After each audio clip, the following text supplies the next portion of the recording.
guys, welcome to Gusto Reactions once again. Thank you so much for always liking and sharing, subscribing and telling everyone about what we do right here at Gusto TV. We love you. We appreciate every one of you. Today on the red chair, I've got Lala right in the building once again. Anyways, I'm here to put you on the hot seat today. Why you beat me on this? Introduce our new background. Oh yes, guys, welcome. We love you. You see, it don't happen. I don't tell her. It don't happen. One of the yeah, definitely. Anyways, today, a lot of artists talk about hit songs. Yeah. You know, we know when it comes to hit songs, we talk. You know, we go to the streets.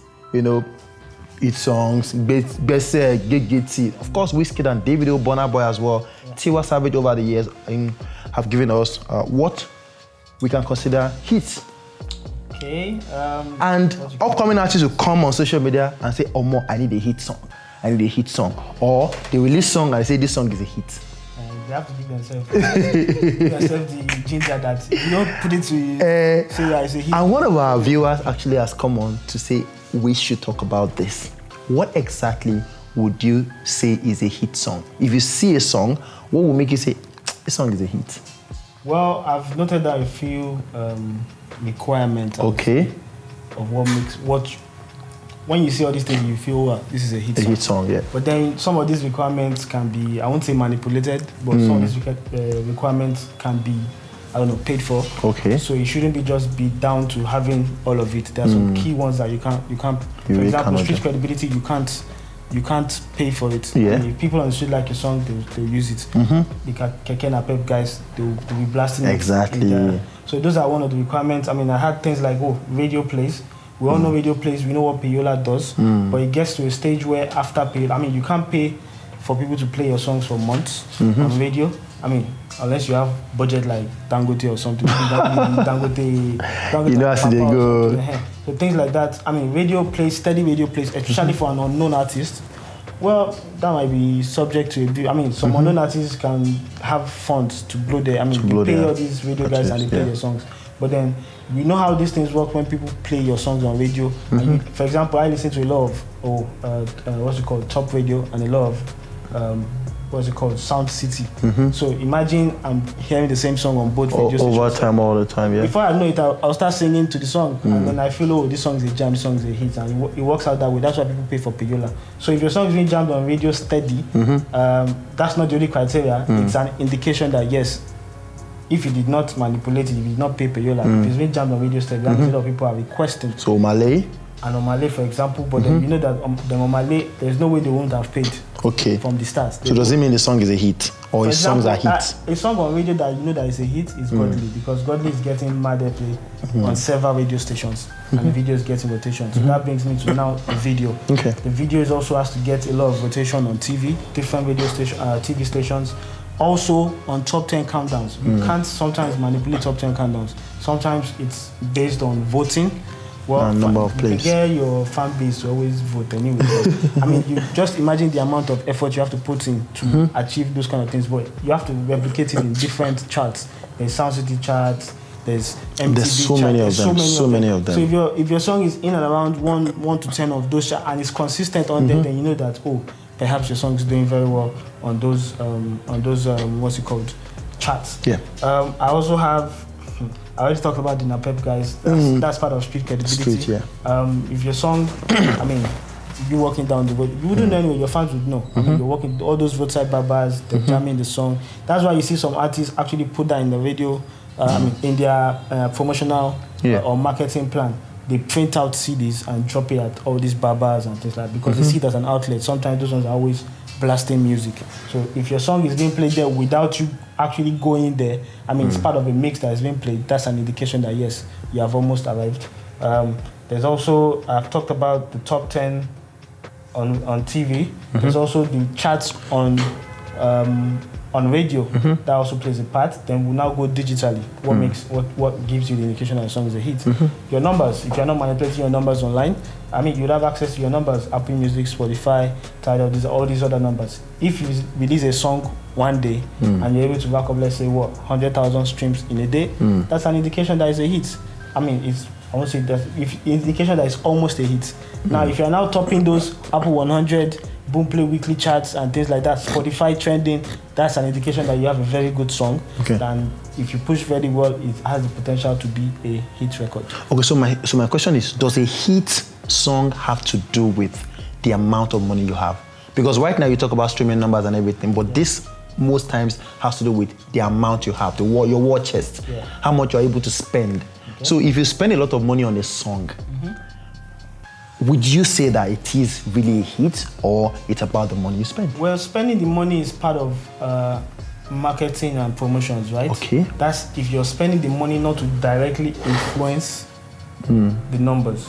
If you're spending the money to get more awareness, that means you're spending your money on ads, people are reaching and people like it, people are shazamming.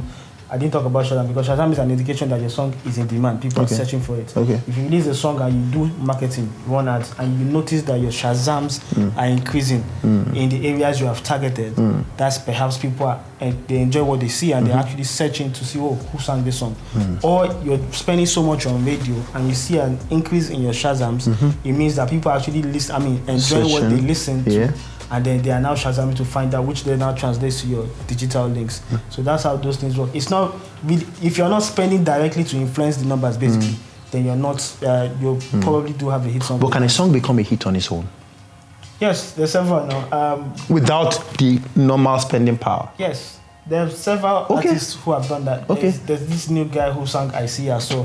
And what's the name of that song? I saw. I heard the thing. What sort of promo did he have? Nothing. At the end of the day, he got free shoots from activated sessions.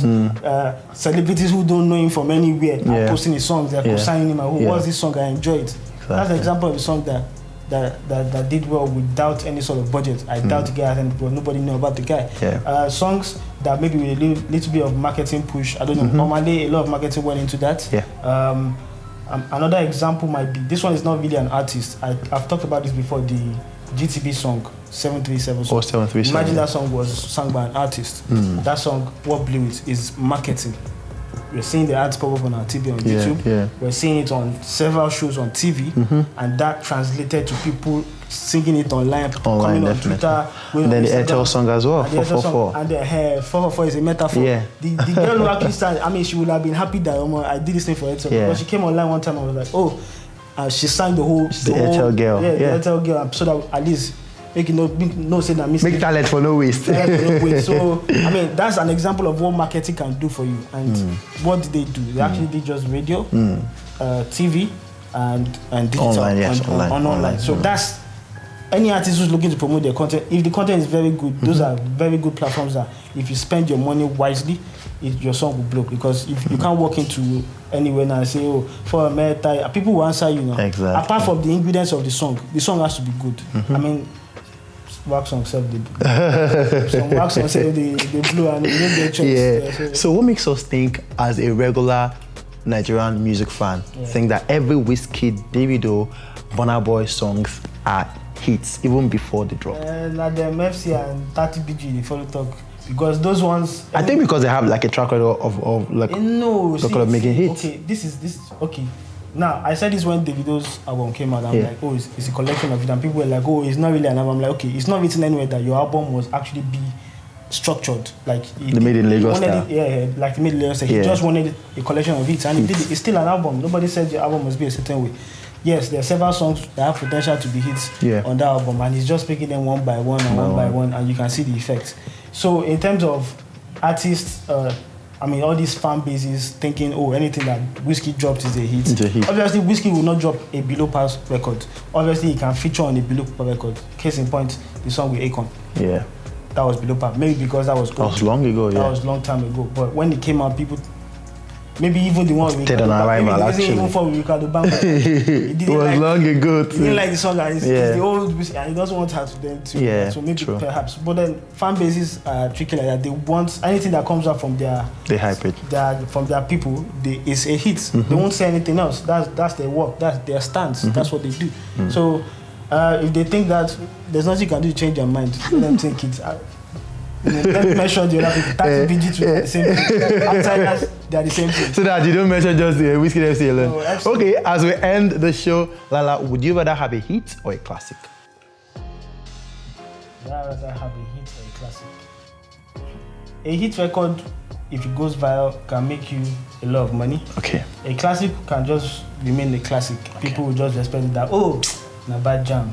But it may not actually make as much money. I mean, so which would you rather pick? Me? I'll go for a hit. I deliver hits every time. I'll deliver hits. Classic. Anyways, guys, let's have your thoughts on that particular one. Lala right here has been super amazing. It's gusto reactions. Which would you rather have, a hit or a classic? And of course, let's have your thoughts on that one. What makes a hit song?